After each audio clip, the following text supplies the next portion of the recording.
Hi hello నమస్తే welcome to our channel TGTV వార్తా కథనాలపై విశ్లేషణ కార్యక్రమం మార్నింగ్ న్యూస్ కు స్వాగతం. నేను మీ జర్నలిస్ట్ సత్య. ముందుగా రాష్ట్రంలో జరుగుతున్న రాజకీయ పరిణామాలను కనుక పరిశీలించినట్లయితే ఉద్యమాలతోటి ఎంత పెద్ద అణచివేతలనైనా కూడా ఎదిరించవచ్చని చెప్పి మరి ఇక్కడ నిన్న దిలావర్పూర్ రైతులు మరోసారి నిరూపించారు. ఏదైతే ప్రభుత్వం ఇక్కడ భూసేకరణలను క్లిష్టతరంగా మార్చిందో, అణచివేతలతోటి మరి అక్రమ కేసులతోటి భూసేకరణ చేపట్టాలని చెప్పి ప్రభుత్వ అస్తవ్యస్త నిర్ణయాలకు మరి ఇక్కడ రైతుల తిరుగుబాటు సమాధానంగా మారింది. మరి ఏదైతే లగచెర్లలో ప్రారంభమైన తిరుగుబాటు నిన్నటి రోజున మరి ఇక్కడ దిలావర్పూర్లో మరి ఇక్కడ ఏదైతే విజయవంతంగా అమలు చేయబడ్డది. ప్రజా తిరుగుబాటుకు ఏ ప్రభుత్వం అయినా తలొగ్గక తప్పది అని మరి నిన్నటి రోజున నిరూపితమైంది. దిలావర్పూర్ రైతులు ఏదైతే ఇథనాల్ పరిశ్రమను వ్యతిరేకిస్తా ఉన్నారో దానికి మరి అక్కడ ప్రభుత్వం దిగివచ్చి ఇథనాల్ పరిశ్రమను రద్దు చేస్తున్నట్టుగా ప్రకటించింది. మరి ఇక్కడ ఇథనాల్ పరిశ్రమను రద్దు చేసినట్టయితే లగచెర్లలో ఏర్పాటు చేసే ఫార్మా పరిశ్రమల సంగతి ఏంది అని చెప్పి కూడా నిన్న రోజున ప్రతిపక్షాలు నిలదీసిన పరిస్థితిని మనం ఇక్కడ ప్రధానంగా గమనించవచ్చు. ఏదేమైనా ప్రభుత్వ అసమర్థ నిర్ణయాలతోటి మరి ఇక్కడ వారి ఏదైతే పరిపాలన వైఫల్యం నిన్నటి రోజున మరోసారి ప్రస్ఫుటమైన అంశాన్ని కూడా మనం ఇక్కడ ప్రధానంగా గమనించవచ్చు. అదేవిధంగా మరి ఇక్కడ ఏదైతే మంథని నియోజకవర్గంలో ఏదైతే శ్రీధర్ బాబు సొంత నియోజకవర్గం ఐటీ శాఖ మంత్రి, పరిశ్రమల శాఖ మంత్రి అని గొప్పగా చెప్పుకుంటున్న శ్రీధర్ బాబు సొంత నియోజకవర్గం రామగిరి మండలంలో నిన్నటి రోజున ఏదైతే పరిశ్రమల కారిడార్ ఏర్పాటు చేస్తా అని చెప్పి రత్నాపూర్లో భూసేకరణ కోసం వెళ్ళిన రైతులను కూడా అదే విధంగా తిప్పి పంపిలు ఏదైతే అధికారులను రైతులు తిప్పి పంపడం జరిగింది. కోకా కోలా మరి ప్రాజెక్టును తీసుకొస్తాము, ఇక్కడ రత్నాపూర్లో ఉన్న మరి ఏదైతే పట్టా భూములు అదేవిధంగా అసైన్డ్ భూములను సర్వే చేస్తామని వచ్చిన అధికారులను మరి ఇక్కడ గ్రామస్తులందరూ ఊర్లోకి రాకుండా తిప్పి పంపడం జరిగింది. ఏదేమైనా భూసేకరణ మీద మాత్రం ఇక్కడ ప్రభుత్వానికి మరి సరైన నిర్ణయాలు లేవో, సరైన అంటే ప్రజలను ఏ విధంగా వాళ్ళను ఒప్పించి మెప్పించాలనే ఒక విధానం లేకపోవడంతో మరి ఇక్కడ రాష్ట్ర వ్యాప్తంగా ఏర్పడే పరిశ్రమల విషయంలో కూడా రాబోయే రోజులలో ల్యాండ్ ఎక్వేషన్ అనేది మరింత కఠినంగా మారే అవకాశం ఉన్నది. ఇక చూసుకున్నట్టయితే చిన్న కాళేశ్వరానికి సంబంధించి చిన్న కాళేశ్వరానికి 571 కోట్లు మరి ఇక్కడ పరిపాలన అనుమతులు తీసుకొచ్చినా అని చెప్పి శ్రీధర్ బాబు ఏదైతే ప్రకటన చేసినట్టుగా పేపర్లలో వచ్చినాయో దానికి సంబంధించి మంతని మాజీ ఎమ్మెల్యే తీవ్రంగా ఖండించిండు. ఇప్పటికే 75% పనులు పూర్తయితాయని చెప్పుకుంటున్న చిన్న కాళేశ్వరం ప్రాజెక్టుకు మరో 571 కోట్లు ఎందుకు అవసరమయ్యా అని చెప్పి, అదేవిధంగా జూలైలో ఫాస్ట్ ట్రాక్ మరి ప్రాజెక్టుగా ప్రకటించిన నీటిపారుదల శాఖ మరి 3 నెలల్లోనే 8 అంశాలను పూర్తి చేస్తామని చెప్పినప్పటికీ ఇప్పటి వరకు వాటి మీద ఎలాంటి పురోగతి లేదు.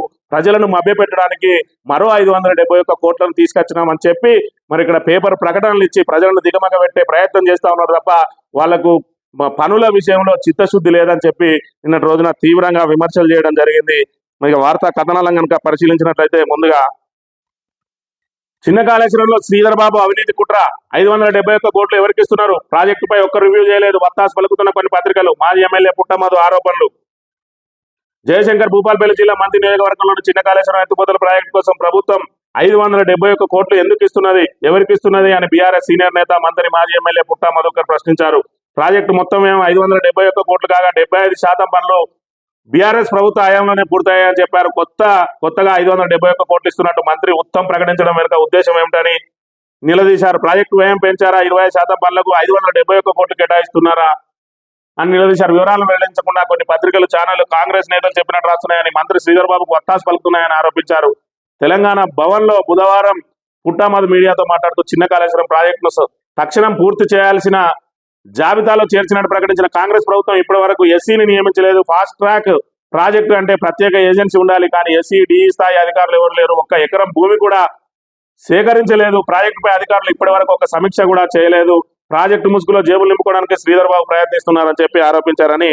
మరి ఏదైతే చిన్న కాళేశ్వరం ప్రాజెక్టును 2008లో అప్పటి ముఖ్యమంత్రి రాజశేఖర్ రెడ్డి ద్వారా శంకుస్థాపన చేయించిండు. ఎలాంటి పరిపాలన అనుమతులు కానీ మరి ఇక్కడ ఏదైతే ప్రాజెక్టుకు సంబంధించి మరి అటవీ భూములకు సంబంధించిన అనుమతులు కానీ పర్యావరణ అనుమతులు కానీ ఎలాంటి అనుమతులు లేకుండానే మరి శంకుస్థాపన వేసి కేవలం పైపులను తీసుకొచ్చి రోడ్ల మీద వేసి మొబిలైజేషన్ అడ్వాన్స్ల పేరుతో సుమారు 200 కోట్లు డ్రా చేసింది అప్పుడు ప్రభుత్వం జేబులు నింపుకుని కమిషన్లు నింపుకోవడం కార్యక్రమంలో భాగంగా. ఆ తర్వాత మరి ఇక్కడ ఏదైతే బీఆర్ఎస్ ప్రభుత్వం వచ్చిన తర్వాత తాను ఎమ్మెల్యేగా గెలిచిన తర్వాత దానికి సంబంధించిన అన్ని రకాల అనుమతులను తీసుకొచ్చినామని చెప్పి అదే పెద్ద కాళేశ్వరం ప్రాధాన్యత ప్రాజెక్టు కింద పెట్టుకోవడం మూలంగా మరి ముందుగా పెద్ద కాళేశ్వరం ప్రాజెక్టును పూర్తి చేసే కార్యక్రమంలో భాగంగా చిన్న కాళేశ్వరం ప్రాజెక్టు కాస్త ఆలస్యమైందని, దాన్ని ఈరోజు శ్రీధర్ బాబు 75% పనులు పూర్తయిన మరి ఇక్కడ చిన్న కాళేశ్వరం ప్రాజెక్టుకు మరో 571 కోట్లు తీసుకొచ్చి దాన్ని ఏదో చేస్తున్నా అని చెప్పి ప్రజలను మభ్యపెట్టే కార్యక్రమంలో భాగంగా మరి నిన్నటి రోజున ప్రకటన చేసిండ్రు. అవి కూడా గుడ్డిగా పత్రికలు వత్తాసు పలుకుతా ఉన్నాయి. 75% మరి పూర్తయిన చిన్న కాళేశ్వరం ప్రాజెక్టుకు మరో 571 కోట్లు ఎందుకు అవసరం పడ్డాయన్న విషయాన్ని మరి ఇక్కడ పత్రికలు పరిశోధించి దానికి సంబంధించిన మరి వాస్తవాలు ప్రజలకు తెలియజేయాల్సిన అవసరం ఉన్నది. ఇక్కడ ఏదైతే 571 కోట్లు తెచ్చానని శ్రీధర్ బాబు మరి మీడియా ద్వారా ప్రకటించడం, అక్కడ కాంగ్రెస్ నాయకులు మరి దాన్ని ఏదో ఒక పెద్ద గొప్పగా 571 కోట్లు రాబోతా ఉన్నాయి చిన్న కాళేశ్వరానికి అని చెప్పి ప్రజలను మభ్యపెట్టే కార్యక్రమాన్ని చేపడతా ఉన్నారు. మరి 571 కోట్ల మొత్తం ప్రాజెక్టు వ్యయమే 571 కోట్లు అయినప్పుడు మరి అందులో 70% పనులు పూర్తయితే 25% పనులకు 571 కోట్లు ఏ విధంగా ఖర్చు అవుతాయి అని చెప్పి నిన్న రోజున పుట్ట మధుకర్ మీడియా ద్వారా నిలదీసిండ్రు. అదేవిధంగా పత్రికలు కూడా గుడ్డిగా ప్రభుత్వం ఏది చెప్తే అది రాయడానికి మరి ఏదైతే వాళ్ళకు వత్తాసు వలకకుండా మరి ఖచ్చితంగా మరి వాళ్ళు కూడా దీనికి సంబంధించి ఆలోచన చేయాలని చెప్పి కూడా నిన్నటి రోజున ప్రకటించడం జరిగింది.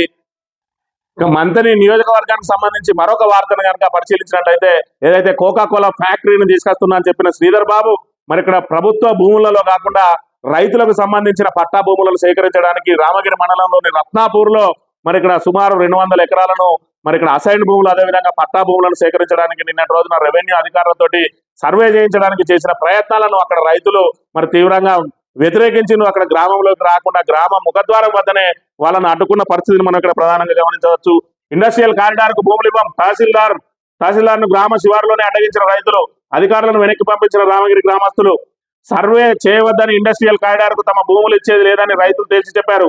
గ్రామానికి సర్వే కోసం వస్తున్న తహసీల్దార్ సిబ్బందిని గ్రామ శివారులోనే అడ్డగించి వెనక్కి పంపించారు. వివరాలకు వెళ్తే ఇండస్ట్రియల్ కారిడార్ ఏర్పాటుకు పెద్దపల్లి జిల్లా రామగిరి మండలం రత్నాపూర్ గ్రామ పంచాయతీ పరిధి మేడిపల్లి శివారులో అధికారులు భూములు సేకరించేందుకు సిద్ధమయ్యారు. మొత్తం 178.22 ఎకరాల పట్టా అసైన్ భూమి అవసరమని నిర్ణయించి సర్వే నెంబర్ల వారీగా తీసుకుంటున్నట్టు రత్నాపూర్ జీపీ ఆఫీస్ బోర్డులో అందించారు. విషయం తేడంతో అక్కడ రైతులు ఆగ్రహించారు. బుధవారం అధికారులు వస్తున్నారని తెలిసి మేడిపల్లి శివారులో బైఠాయించారు.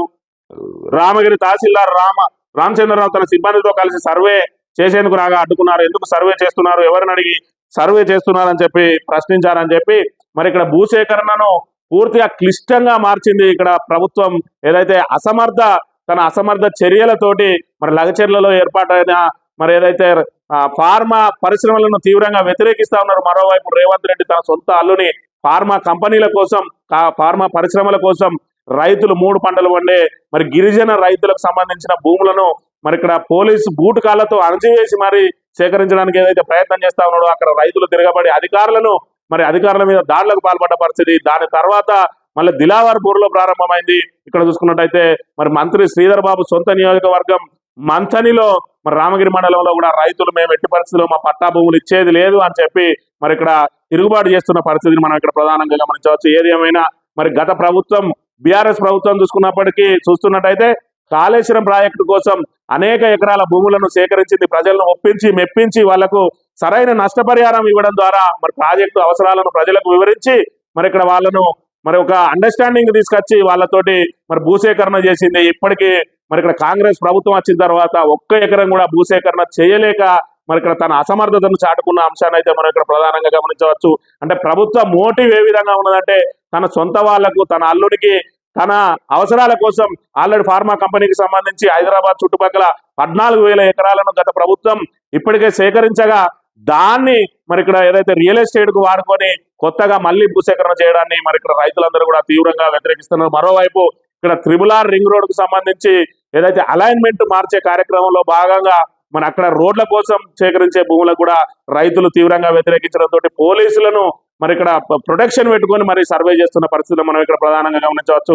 ఇప్పటికే 6 గ్యారంటీలు అదేవిధంగా 420 హామీలను ఏడాది పూర్తిగా వస్తున్న ఏ ఒక్క గ్యారంటీని అమలు చేయక ప్రజా వ్యతిరేకతను మూటగట్టుకున్న ప్రభుత్వం ఇప్పుడు ప్రజా వ్యతిరేక విధానాలతోటి ప్రజల్లో మరింత పలచనవుతున్న పరిస్థితిని మనం ఇక్కడ ప్రధానంగా గమనించవచ్చు. ఒకవైపు హైడ్రా, మరోవైపు మూసి ప్రక్షాళన అని చెప్పి ఇక్కడ ప్రజా ప్రాధాన్య అంశాలను పక్కన పెట్టి ప్రజలను హింసించే కార్యక్రమానికి పాల్పడతా ఉన్నదని కూడా పెద్ద ఎత్తున విమర్శలు వస్తున్న అంశాన్ని కూడా మనం ఇక్కడ ప్రధానంగా గమనించవచ్చు. నమస్తే తెలంగాణకు సంబంధించిన వార్తలను కనుక పరిశీలించినట్టయితే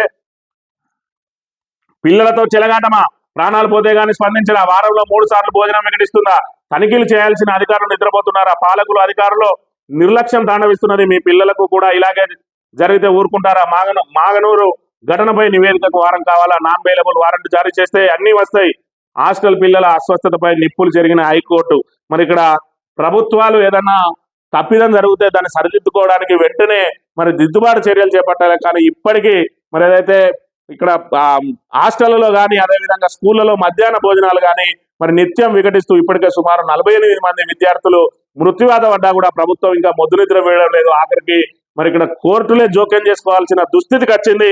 మరి ఇక్కడ మాగనూరులో మరి ఏదైతే ఫుడ్ పాయిజన్ అయిందో వారం తిరిగే లోపే మరోసారి ఫుడ్ పాయిజన్ కావడంతో మరి హైకోర్టు సీరియస్ అయింది. ఖచ్చితంగా దానికి సంబంధించిన పూర్తి స్థాయి నివేదిక ఇవ్వాలని చెప్పి ప్రభుత్వానికి మొట్టికాయలేసిన అంశాన్ని కూడా మనం ఇక్కడ ప్రధానంగా గమనించవచ్చు. ఇక్కడ చూసుకున్నట్టయితే ప్రభుత్వం మరి ఏదైతే పిల్లలు విషాహారం బారిన పడి అస్వస్థతకు గురైతా ఉన్నారో దానికి కుంటి సాకులు వెతుకుతా ఉన్నది. ఒక కాంగ్రెస్ ఎమ్మెల్యే చూసుకున్నట్టయితే కురుకురేలు తిని వాళ్ళకి ఇబ్బంది అయిందని, మన మంత్రి మహిళా మంత్రి చూసుకున్నట్టయితే వాళ్ళ ఇంటి నుంచి తెచ్చుకున్న చిరుతిళ్ళు తినే వాళ్ళు ఇక్కడ మరి ఏదైతే విషాహారం బారిన పడ్డారో అది మరి ఇక్కడ ఏదైతే ప్రభుత్వం సరఫరా చేసే భోజనంలో ఎలాంటి అవకతవకలు లేవని చెప్పి కప్పిపుచ్చుకునే ప్రయత్నం ఏదైతే చేస్తా ఉన్నారో నిన్నటి రోజున విద్యార్థినులు కాంగ్రెస్ ఎమ్మెల్యే ఎవరైతే వాళ్ళని పరామర్శించడానికి వచ్చిండో ఆయన మీద ఆగ్రహం వ్యక్తం చేసిన అంశాన్ని కూడా మనం ఇక్కడ ప్రధానంగా గమనించవచ్చు. ఇక్కడ చూసుకున్నట్టయితే నిన్నటి రోజున ఇథనాల్ ఫ్యాక్టరీకి సంబంధించి దిలావర్పూర్ రైతులు మరి తిరుగుబాటు చేసిరు. మంగళవారం రోజు మరి ఒక రోజంతా కూడా మరి రోడ్డు మీద ఉండి వంట వార్పు చేసి ఉదయం నుంచి అర్ధరాత్రి వరకు కూడా నిరసన కార్యక్రమం తెలియజేసిరు. వచ్చిన అధికారులను లగచెర్లలో ఏ విధంగా అయితే తిరుగుబాటు చేసిరో మరి ఇక్కడ దిలావర్పూర్ లో కూడా మరి ఇక్కడ ఆర్టీఓను సుమారు 6 గంటల పాటు నిర్బంధించారు. అక్కడికి పోలీసులు వచ్చి ఆమెను విడిపించుకోవాల్సిన దుస్థితి ఏర్పడ్డది. తర్వాత రోజు మరి ఏదైతే ఆందోళనను తిరిగి కొనసాగించిండ్రు, అదేవిధంగా కొనసాగించి ప్రభుత్వం మెడలు వంచి నిన్నటి రోజున ఇథనాల్ పరిశ్రమను రద్దు చేసుకుంటున్నామని చెప్పి ప్రభుత్వం చెప్పక తప్పని పరిస్థితిని సృష్టించింది. నిన్నటి రోజున మరి ఇక్కడ రైతు సంఘాలు అయితేంది, అదేవిధంగా గ్రామ ప్రజలు అయితేంది. ఇక్కడ చూసుకున్నట్టయితే సర్కార్ పై గెలిచిన దిలావర్పూర్ రైతు పరిశ్రమను వ్యతిరేకించిన 4 గ్రామాలు ఏడాది పోరాటం ఎట్టకేలకు విజయవంతం. పరిశ్రమను నిలిపివేస్తున్నట్టు ప్రకటన, కలెక్టర్ ప్రకటన, గ్రామాల ప్రతినిధులతో చర్చలు సఫలం.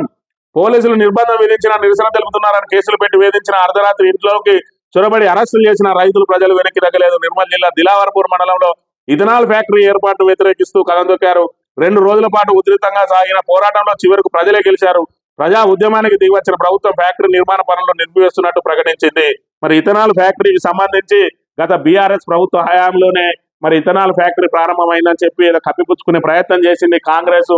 మరి గత ప్రభుత్వం హయాంలో మరి ఇక్కడ భూములు సేకరించినట్టయితే ఈ ప్రభుత్వ హయాంలో వాళ్ళు వ్యతిరేకత మొదలైంది అని అంటే ప్రభుత్వ అస్తవ్యస్త నిర్ణయాలకు మరి దిలావర్పూర్ రైతులు కూడా తిరుగుబాటు ప్రకటించిన అంశాన్ని అయితే మనం ఇక్కడ చూడవచ్చు. మరి ఏదైనా భూసేకరణ విషయంలో మాత్రం కాంగ్రెస్ ప్రభుత్వం తన అసమర్థతను మరోసారి చాటుకున్నది. దాంతో పరిశ్రమలకు కొత్తగా భూసేకరణ చేయాలంటే మరి ఇక్కడ అసమర్థ కాంగ్రెస్ ప్రభుత్వంతో చేత కాదు అనే అంశం కూడా ఇక్కడ తేటతెల్లమైన విషయాన్ని కూడా మనం ఇక్కడ ప్రధానంగా గమనించవచ్చు. చూసుకున్నట్టయితే ఇథనాల్ ఫ్యాక్టరీకి సంబంధించి ఇథనాల్ ఫ్యాక్టరీకి తలసాని శ్రీనివాస యాదవ్ కొడుకు అందులో భాగస్థుడు అని చెప్పి మరి ఆరోపణ చేయడానికి నిన్నటి రోజున కాంగ్రెస్ ప్రభుత్వం ప్రయత్నించింది. మరి అక్కడ నిన్నటి రోజున తలసాని శ్రీనివాస్ యాదవ్ ఇథనాల్ ఫ్యాక్టరీతో మాకు ఎలాంటి సంబంధం లేదు, అందులో కనుక మాకు వాటాలు ఉన్నట్టయితే మరి ఆ వాటాలన్నీ కూడా ప్రభుత్వానికి రాసియడానికి నేను సిద్ధంగా ఉన్నా అని చెప్పి సవాల్ చేసిన అంశాన్ని కూడా మనం ఇక్కడ ప్రధానంగా గమనించవచ్చు. ఇక హైడ్రా తోటి ఇప్పటికే హైదరాబాద్ నగర ప్రజలను మరి సామాన్యులను మధ్యతరగతి ప్రజలను బెంబేలెత్తించిన హైడ్రా మరి రాష్ట్రమంతటా కూడా హైడ్రాను అమలు చేయబోతా ఉన్నారన్న వార్త ఈ రోజు రాష్ట్ర ప్రజలందరూ కూడా మరి బిక్కుగా మంటూ గడపాల్సిన దుస్థితిని తీసుకొచ్చింది.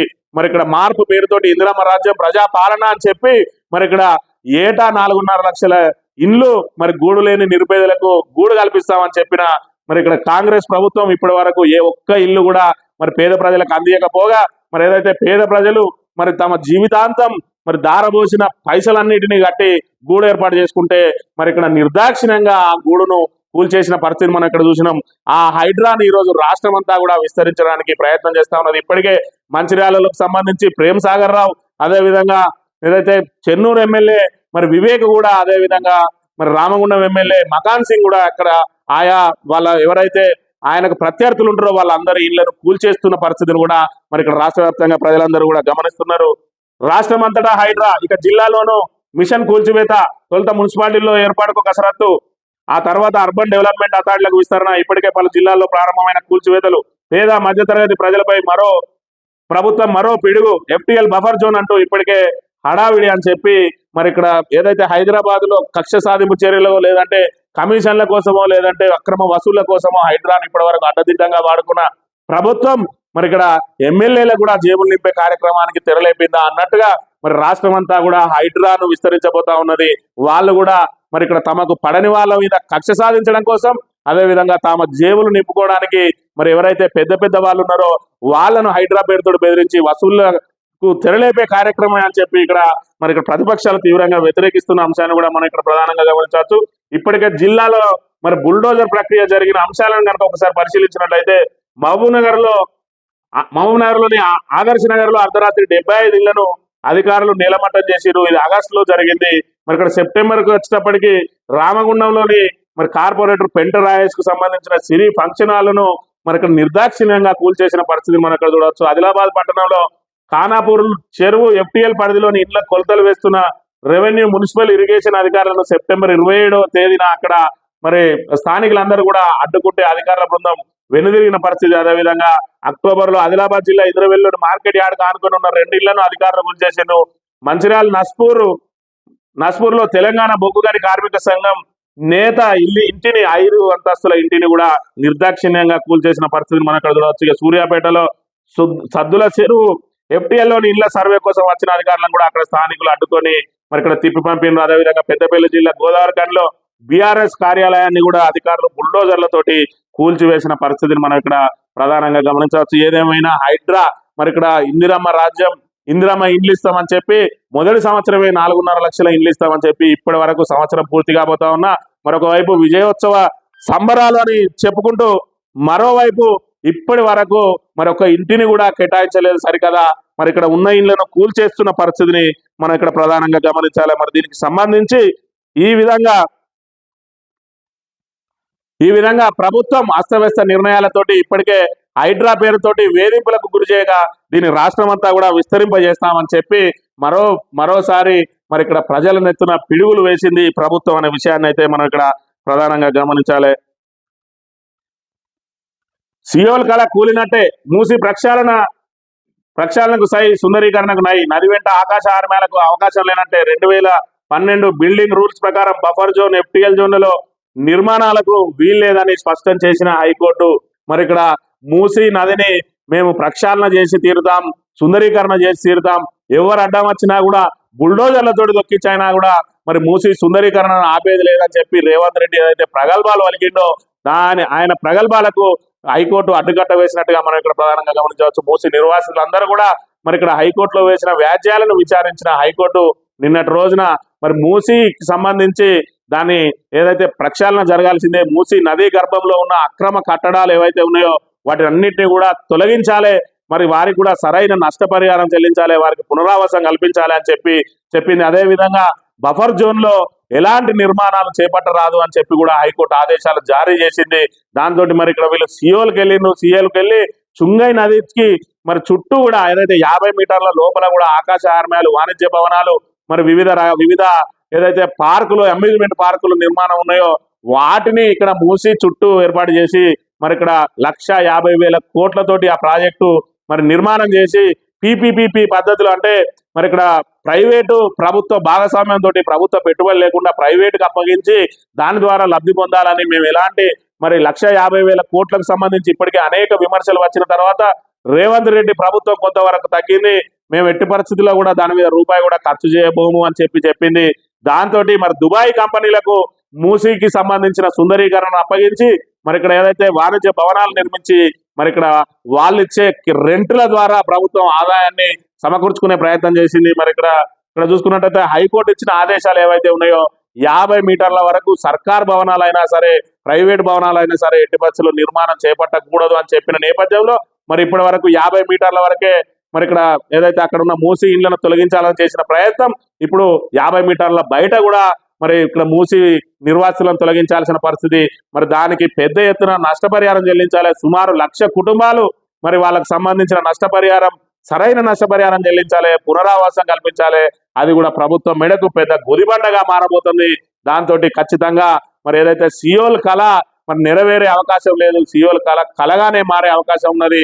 మరి మూసి ఏదైతే ఆయన కళల ప్రాజెక్ట్ గా ప్రకటించుకున్నాడో రేవంత్ రెడ్డి, ఆ రేవంత్ రెడ్డికి మరి కళల సౌధం కూలిపోక తప్పని పరిస్థితి ఉన్నదని చెప్పి ఇక్కడ చెప్పిన అంశాన్ని మనం గమనించవచ్చు. తెలంగాణ దినపత్రిక విషయానికి వస్తే హైకోర్టు చెప్పిన అంశాన్ని పిల్లలు చనిపోతే కానీ స్పందించరా అని హైకోర్టు మొట్టికాయలు వేసిన అంశాన్ని ఇక్కడ ప్రధానంగా వార్తగా ప్రచురించింది. ఇక మరో పసి ప్రాణం గాల్లో కలిసింది. మరి ఇక్కడ గురుకులంలో మరో విద్యార్థి ఆత్మహత్యకు పాల్పడ్డాడు. మరో పసి ప్రాణం పోయింది. గురుకులంలో ఆత్మహత్యకు పాల్పడ్డ 7వ తరగతి విద్యార్థి వనపర్తి జిల్లా మదనాపురం ఎస్సీ గురుకులంలో ఘటన బాధిత కుటుంబానికి అండగా విద్యార్థి సంఘాలు న్యాయం చేయాలని డిమాండ్ చేస్తూ ధర్నా అని చెప్పి మరి గురుకుల పాఠశాలలో మరో ప్రాణం పోయింది. ఓ విద్యార్థి బలవన్మరణానికి పాల్పడ్డాడు. వనపర్తిలో చోటు చేసుకున్న ఘటన చర్చనీయాంశంగా మారింది. ఇప్పటికే రాష్ట్రంలో విద్యా వ్యవస్థపై ఆందోళన వ్యక్తమవుతున్న నేపథ్యంలో తాజాగా మరో ఘటన చోటు చేసుకోవడం పలువురిని కలవరపాటుకు గురి చేసింది. ఒక పక్క ఫుడ్ పాయిజన్ మరణాలు, మరో పక్క ఆత్మహత్య ఘటనలు ఆందోళనకు గురి చేస్తున్నాయి. ఇన్ని జరుగుతున్నా చీమ కుట్టినట్టయినా లేని సర్కార్ తీరుపై తల్లిదండ్రులు, పలు విద్యార్థి సంఘాలు, ప్రజా సంఘాలు మండిపడతా ఉన్నాయి. మరి ఇప్పటికే చూసుకున్నట్టయితే సుమారు 48 మంది మృత్యువాత పడ్డారు. మరి ఇక్కడ బీఆర్ఎస్ ప్రభుత్వ హయాంలో గురుకులాలు ప్రైవేటుకు ధీటుగా మరి ఇక్కడ మనుగడ సాధించినాయి. మరి ఇప్పుడు చూసుకున్నట్టయితే గురుకులాలు పూర్తిగా నిర్వీర్యం అయిపోయినాయి. చివరికి తినే భోజనమే విషంగా మారి మరి విద్యార్థుల ప్రాణాలు గాల్లో కలిసిపోతా ఉన్నాయి. మరోవైపు పాము కాట్లతోటి, మరోవైపు ఏదైతే విద్యుత్ శాఖలతోటి మరి విద్యుత్ శాఖలకు గురై చనిపోతున్నారు. కొంతమంది ఆత్మహత్య చేసుకుంటా ఉన్నారు. కొంతమంది అనుమానాస్పద మరణాలు జరుగుతున్నాయి. ఇన్ని జరిగినా కూడా ఈ అసమర్థ ప్రభుత్వం ఇంకా కూడా మొద్దు నిద్ర వీడడం లేదు. మరోవైపు విద్యకు ఏదైతే దీనికి సంబంధించి విద్యాశాఖకు సంబంధించి మంత్రి లేడు, దాని మీద ఎలాంటి సమీక్షలు లేవు. దాంతో విద్యా వ్యవస్థ పూర్తిగా నిర్వీర్యం అవుతున్నది. గురుకులాలు అయితే పూర్తిగా మరి గురుకులాలను ప్రభుత్వం కావాలని నిర్వీర్యం చేస్తా ఉన్నదా అని కూడా ప్రతిపక్షాలు ఆరోపణలు చేస్తున్న పరిస్థితిని మనం ఇక్కడ ప్రధానంగా గమనించవచ్చు. ఇక దిలావర్పూర్ దెబ్బకు దిగి వచ్చిన ప్రభుత్వం ఇథనాల్ ఫ్యాక్టరీ నిర్మాణం బంద్ అని చెప్పి ఏదైతే చెప్పిందో మరి ఖచ్చితంగా రేపు లగచెరులకు సంబంధించిన ఫార్మా సిటీని, ఫార్మా విలేజ్లను కూడా రద్దు చేయాలి. మరి గిరిజన భూములను ఎట్టి పరిస్థితుల్లో సేకరించే అవకాశం లేదు. వాళ్ళు కనుక మరి వాళ్ళు ఒప్పుకొని భూములు ఇచ్చే తీసుకోవడంలో తప్పులేదు, కానీ వాళ్ళ మీద పోలీసు మరి ఇక్కడ ఉక్కుపాదం మోపి పోలీసుల దమనకాండతోటి కనుక భూసేకరణ చేస్తే ఎట్టి పరిస్థితుల్లో సహించేది లేదు అని చెప్పి మరి ఇక్కడ చెప్పిన పరిస్థితిని మనం ఇక్కడ ప్రధానంగా గమనించవచ్చు. ఇక త్వరలో రేషన్ కార్డులు, ఇందిరమ్మ ఇల్లు, రైతు భరోసా, రుణమాఫీ, రైతు ప్రభుత్వం అంటేనే మాది, బీఆర్ఎస్ తప్పుడు ప్రచారాలు చేస్తోంది, ఫుడ్ పాయిజన్ ఘటనలు అరికడతాం, మీడియాతో చిట్ చాట్ లో డిప్యూటీ సీఎం బట్టి విక్రమార్క అని చెప్పి మరి ఇక్కడ త్వరలో రేషన్ కార్డులు ఇస్తారట, ఇందిరమ్మ ఇల్లు, రైతు భరోసా, రుణమాఫీ, మరి ఇంకా కూడా 6 గ్యారంటీలను ఏదైతే 100 రోజుల్లోనే అమలు చేస్తామని చెప్పి ఇప్పటి వరకు 6 గ్యారంటీలో ఏ ఒక్క గ్యారంటీ కూడా అమలు చేయలేని దుస్థితిలో ఉన్న ప్రభుత్వం మరి ఇక్కడ ప్రజల నుంచి తీవ్ర వ్యతిరేకత వస్తూ ఉంటే అదంతా కూడా బీఆర్ఎస్ చేస్తున్న అసత్య ప్రచారంగా మరి ఇక్కడ కొట్టిపడేసే ప్రయత్నం చేస్తా ఉన్నది. ప్రజలను ఇంకా కూడా మభ్యపెట్టే ప్రయత్నం చేస్తా ఉన్నది. ఇప్పటి వరకు ఏ ఒక్క ఇందిరమ్మ ఇల్లు కూడా ఇవ్వలేదు. 4.5 లక్షల ఇందిరమ్మ ఇల్లు మొదటి సంవత్సరంలో ఇస్తా అని ఏ ఒక్క ఇంటిని ఇవ్వకుండా ఇంకా కూడా మరి ఇక్కడ దబాయించే ప్రయత్నం చేస్తా ఉన్నది. మరి ఇక్కడ కాంగ్రెస్ ప్రభుత్వం చూసుకున్నట్టయితే రేషన్ కార్డులు వాళ్ళు వచ్చిన వెంటనే రేషన్ కార్డులు ఇస్తా ఉన్నారు. ఇప్పటి వరకు రేషన్ కార్డులకు సంబంధించిన ప్రక్రియనే మొదలు కాలేదు. రైతు భరోసాకు సంబంధించి ఇంకా విధి విధానాలే ఖరారు కాలేదు సరికదా. ఖరీఫ్కు సంబంధించి ఇప్పటికే ఒక విడతను రైతులకు ఎగ్గొట్టింది, రుణమాఫీని పూర్తి చేయలేదు, బోనస్ బోగస్ అయింది. అయినా కూడా ఇంకా రైతు ప్రభుత్వం అని చెప్పి ఇంకా విజయోత్సవ సంబరాలు చేసుకోవడానికి ప్రయత్నం చేస్తా ఉన్నది. దీన్ని మరి ఇక్కడ రాష్ట్ర ప్రజానీకం అంతా కూడా తీవ్రంగా వ్యతిరేకిస్తుంటే అదంతా బీఆర్ఎస్ ప్రచారంగా మరి ఇక్కడ కొట్టిపడేసే ప్రయత్నం చేస్తా ఉన్న అంశాన్ని కూడా మనం ఇక్కడ ప్రధానంగా గమనించవచ్చు. మిషన్ భగీరథ నీళ్లే తాగేలా చూడండి, ఆర్వో ప్లాంట్ బోర్ నీళ్ల వాడకాన్ని తగ్గించాలి, మిషన్ భగీరథకు పెద్ద వ్యవస్థ ఉన్నది, రాష్ట్ర స్థాయిలో అవగాహన కార్యక్రమాలు నిర్వహించాలి, అధికారులకు దిశానిర్దేశం చేసింది మంత్రి సీతక్క. మరి ఇక్కడ మిషన్ భగీరథ అనేది ఎంత బృహత్తర పథకం అనేది పాప సీతక్కకు అర్థమైనట్టుగా ఉన్నది. మరి గత ప్రభుత్వం చూసుకున్నట్టయితే సుమారు 40,000 కోట్లతోటి మరి ఇక్కడ గోదావరి నీళ్లను మరి గ్రామాన తాగడం కోసం మిషన్ భగీరథ అనే యజ్ఞాన్ని ప్రారంభించిండు మరి ఇక్కడ మాజీ సీఎం కేసీఆర్. మరి ఇక్కడ చూసుకున్నట్టయితే నల్గొండ లాంటి జిల్లాలో ఫ్లోరైడ్ భూతాన్ని తరిమి కొట్టిన ఘనత బీఆర్ఎస్ ప్రభుత్వానికి. మరి ఇక్కడ మిషన్ భగీరథ బృహత్తర పథకం అని చెప్పి ఒక్కొక్కటిగా ఇప్పుడిప్పుడే అవగాహనకు వస్తాను. ఏడాది పూర్తయిన తర్వాత ఇప్పుడు కన్ను తెరుస్తా ఉన్నది. మరి కాంగ్రెస్ ప్రభుత్వం ఒక్కొక్కటిగా వాళ్ళకు తెలిసొస్తున్న అంశాన్ని కూడా మనం ఇక్కడ ప్రధానంగా గమనించవచ్చు. సాక్షి దినపత్రిక విషయానికి వస్తే ప్రాణాలు పోయినా పట్టించుకోరా అని ఏదైతే హైకోర్టు మొట్టికాయలు వేసిన అంశాన్ని ఇక్కడ ప్రధాన వార్తగా ప్రచురించింది. ఇథనాల్ ఫ్యాక్టరీని ఆపేస్తున్న అంశాన్ని కూడా ప్రధాన వార్తగా ప్రచురించిన అంశాన్ని మనం ఇక్కడ ప్రధానంగా గమనించవచ్చు. బీఆర్ఎస్ నేతల చేతుల్లో అసైన్డ్ భూములు, మీడియా చిట్చాట్లో డిప్యూటీ సీఎం బట్టి విక్రమార్క కానీ మళ్ళీ కొత్త నాటకానికి తెరలేపిండు. ఏదైతే ధరణికి సంబంధించి మరి ఇక్కడ భూమాతగా మార్పు చేయబోతా ఉన్నామని చెప్పి, మరి ధరణిని మార్పు చేస్తే ప్రజల నుంచి తీవ్ర వ్యతిరేకత వస్తాయి కాబట్టి ఆ వ్యతిరేకతను కప్పిపుచ్చుకునే కార్యక్రమంలో భాగంగా అసైన్డ్ భూములన్నీ బీఆర్ఎస్ నేతలే మరి అన్యాక్రాంతం చేసిండ్రు అని చెప్పి మరొక ఆరోపణ బీఆర్ఎస్ మీద చేసి ఏదైతే ధరణి నుంచి దృష్టి మరల్చే కార్యక్రమానికి తెరలేపింది ప్రభుత్వం అనే అంశాన్ని కూడా మనం ఇక్కడ ప్రధానంగా గమనించవచ్చు. ఈ ఆంధ్రజ్యోతి విషయానికి వస్తే రైతు భరోసా సంక్రాంతి నుంచి శాసనసభ సమావేశాల నాటికి ఉపసంఘం నివేదిక సభలో చర్చించి విధానాలు, యాసంగి సీజన్ నుంచి ఎకరానికి 7,500 చొప్పున 30న రైతు సదస్సు, 4 లక్షల మంది రైతులకు రుణమాఫీ, 2 లక్షల లోపు ఉండి వివిధ కారణాలతో మాఫీ కాని వీరికి 2,800 కోట్లు, తర్వాత 2 లక్షల పైగా ఉన్న వారికి యాసంగిలోని సన్నాలకు 500 బోనస్ పథకం వర్తింపు, ఇక నుంచి ఏటా 2 పంటలకు ఇవ్వాలని ఆలోచన అని చెప్పి మరి ఇక్కడ ఏదైతే రైతు విజయోత్సవానికి సంబంధించి ఏదైతే కార్యక్రమం చేపట్టబోతా ఉన్నారో వాళ్ళ చెవులను సంతోషపెట్టే కార్యక్రమం జరగబోతా ఉన్నది. రైతు భరోసా సంక్రాంతి నుంచి ఇస్తామని చెప్పి మరి ఇక్కడ రైతులను ఆశ పెట్టి మరి ఏదైతే రైతు విజయోత్సవ సభలో తీవ్రంగా మరి నిరసన గలం వినిపించే అవకాశం ఉన్నది కాబట్టి వాళ్ళను మరోసారి మభ్యపెట్టే కార్యక్రమంలో భాగంగా ఈరోజు మరి ఇక్కడ ఏదైతే చెవులను సంతోషపెట్టే ప్రకటనలు చేసింది ప్రభుత్వం. ఇప్పటి వరకు ఉపసంఘం నివేదికే రాలేదు. మరి ఇక్కడ శాసనసభ సమావేశాల్లో చర్చించి నిర్ణయం తీసుకుంటారట. మరి ఇక్కడ చూసుకున్నట్టయితే ఇప్పటికే మరి ఖరీఫ్కు సంబంధించిన ఏదైతే రైతు భరోసాను ఎగ్గొట్టింది ప్రభుత్వం, ఇప్పుడు రబీని కూడా ఎగ్గొట్టడానికి సిద్ధంగా ఉన్నది. మరోవైపు యాసంగిలో కూడా సన్నాలకు బోనస్ ఇస్తామని అంటా ఉన్నాడు. యాసంగిలో ఇస్తామంది ప్రతి పంటకు ఇస్తా అని చెప్పి ఇప్పటికే ప్రభుత్వం మరి అప్పుడే ప్రకటించింది. ఈ రోజు చూసుకున్నట్టయితే మరి ఇక్కడ సన్నాలకే దాన్ని పరిమితం చేసింది. రైతు పండించే ప్రతి పంటకు క్వింటాల్కి 500 ఇస్తా అని ఇక్కడ చేతులు ఎత్తేసిన ప్రభుత్వం ఇంకా అదేదో గొప్పగా మేము యాసంగిలో కూడా ఇవ్వబోతున్నాం అని చెప్పి రైతులను మరి వాళ్ళని ఏదో అరచేతిలో వైకుంఠం చూపించే ప్రయత్నం చేస్తా ఉన్నది. ఎట్టి పరిస్థితుల్లో కూడా రైతులు మరోసారి మోసపోవడానికి సిద్ధంగా లేరు. ఖచ్చితంగా వాళ్ళ నిరసన మరి ఏదైతే సెగ మీకు తాకక తప్పదు అనే అంశాన్ని కూడా ఇక్కడ ప్రధానంగా గమనించాలి. రాజ్యాంగాన్ని మోసం చేయడమే, రిజర్వేషన్ కోసమే మతం మారడం అంటే అంతే. అలాంటి ఆలోచనలు రిజర్వేషన్ల స్ఫూర్తిని దెబ్బతీస్తాయి. హిందూ మతం నుంచి క్రైస్తవానికి మారినప్పుడు వారి కులం గుర్తింపు కూడా పోతుంది. తిరిగి హిందూగా మారాలంటే తగిన ఆధారాలు ఉండాలి. తనకు ఎస్సీ సర్టిఫికేట్ ఇప్పించాలన్న తమిళనాడు యువతి సెల్వరాని పిటిషన్ను కొట్టేసిన సుప్రీంకోర్టు ఏదైతే మరి ఇక్కడ మత మార్పిడికి సంబంధించి మరి మతం మారిన వారికి రిజర్వేషన్ కూడా మారుతుంది ఏదైతే ఉన్నదో వాళ్ళు ఖచ్చితంగా ఎస్సీ సర్టిఫికేటే కావాలని చెప్పి కోర్టుకు వెళ్తే కోర్టు మరి ఖచ్చితంగా ఖరాఖండిగా తీర్పునిచ్చింది. మతం మారిన వారికి కులం కూడా మారుతుంది అని చెప్పి ఇక్కడ రాజ్యాంగ స్ఫూర్తిని ఏదైతే రాజ్యాంగాన్ని మోసం చేయడానికి మరి ఇక్కడ మళ్ళా క్రిస్టియన్ గా మారినా కూడా మేము హిందువునే అని చెప్పుకోవడాన్ని తగదు అని చెప్పి నిన్న రోజున మరి ఇక్కడ సుప్రీంకోర్టు తీర్పు ఇచ్చిన అంశాన్ని కూడా మనం గమనించవచ్చు.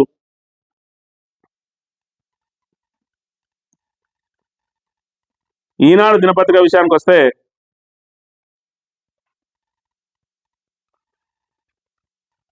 తెలంగాణ ప్రజల చూపు భాజపా వైపు, బారాసతో బెంబేలెత్తిపోయారు, కాంగ్రెస్ తో విసిగెత్తిపోయారు. పార్టీ రాష్ట్ర ప్రజాప్రతినిధులతో భేటీ అనంతరం ఎక్స్లో ప్రధాని నరేంద్ర మోడీ, తెలంగాణ ప్రజలు భాజపా వైపు చూస్తున్నట్టు ప్రధానమంత్రి నరేంద్ర మోడీ పేర్కొన్నారు. రాష్ట్రంలో భాజపా వేగంగా విస్తరిస్తోందని వెల్లడించారు. బుధవారం ఇక్కడ పార్లమెంట్ లో తన కార్యాలయంలో తెలంగాణకు చెందిన కేంద్ర మంత్రులు, పార్టీ ఎంపీలు, ఎమ్మెల్యేలతో సమావేశమైన అనంతరం ప్రధాని ఈ మేరకు ఎక్స్ లో పోస్ట్ చేశారు. తెలంగాణ భాజపా ఎమ్మెల్యేలు, ఎంపీలతో చాలా మంచి సమావేశం జరిగింది. రాష్ట్రంలో మా పార్టీ వేగంగా వృద్ధి చెందుతుంది. గత బారాస దుష్ట పరిపాలన ఎదురైన భయంకరమైన జ్ఞాపకాలతో ప్రజలు బెంబేలెత్తిపోయారని చెప్పి మరి నిన్నటి రోజున బీజేపీకి సంబంధించిన ఎంపీలు అదేవిధంగా ఎమ్మెల్యేలు ప్రధానమంత్రితోటి భేటీ అయిన సందర్భంగా తెలంగాణ ప్రజల చూపు బీజేపీ వైపు ఉన్నది అని చెప్పి మరి ఆయన నిన్న ఎక్స్ లో పోస్ట్ చేసిండు, తెలుగులో పోస్ట్ చేసిండు. మరి కన్వర్షన్ చేసుకొని మరి దీనికి సంబంధించిన అంశాన్ని కనుక పరిశీలించినట్టయితే ఇక్కడ ఒకవైపు తెలంగాణలో పాగా వేయాలని బీజేపీ అధిష్టానం భావిస్తా ఉంటే ఇక్కడ ఉన్న బీజేపీ నాయకులు మాత్రం రేవంత్ రెడ్డి తోటి చెట్టా పట్టాలు వేసుకొని ఇక్కడ కాంగ్రెస్ బీజేపీ అలయన్స్ లాగా నడుస్తా ఉన్న పరిస్థితి. ఎప్పటికప్పుడు ప్రజా సమస్యల మీద స్పందించాల్సిన బీజేపీ మరి నోరు మూసుకొని ఉంటే ఇప్పుడు ప్రధాన ప్రతిపక్షంగా మరి బీఆర్ఎస్ ప్రజల్లోకి దూసుకెళ్తున్న పరిస్థితిని ఇక్కడ మనం ప్రధానంగా గమనించవచ్చు. ఒకప్పుడు నిజంగానే బీజేపీని ప్రత్యామ్నాయంగా చేస్తారా అన్న చందంగా మరి ఇక్కడ 8 పార్లమెంటు స్థానాలు గెలిపించినా కూడా ఆ మేరకు బీజేపీ పర్ఫార్మెన్స్ లేదు సరికదా. మరి ఇక్కడ రేవంత్ రెడ్డి చేసే ప్రజా వ్యతిరేక కార్యకలాపాలకు రఘునందన్ రావు లాంటి వాళ్ళు, కొండ విశ్వేశ్వర రెడ్డి లాంటి వాళ్ళు, మరి ఇక్కడ ఏదైతే కేంద్ర మంత్రి మరి ఇక్కడ బండి సంజయ్ లాంటి వాళ్ళు బాహాటంగానే మద్దతు పలకడంతో బీజేపీ ప్రజల్లో పూర్తి స్థాయిలో విశ్వాసం కోల్పోయింది.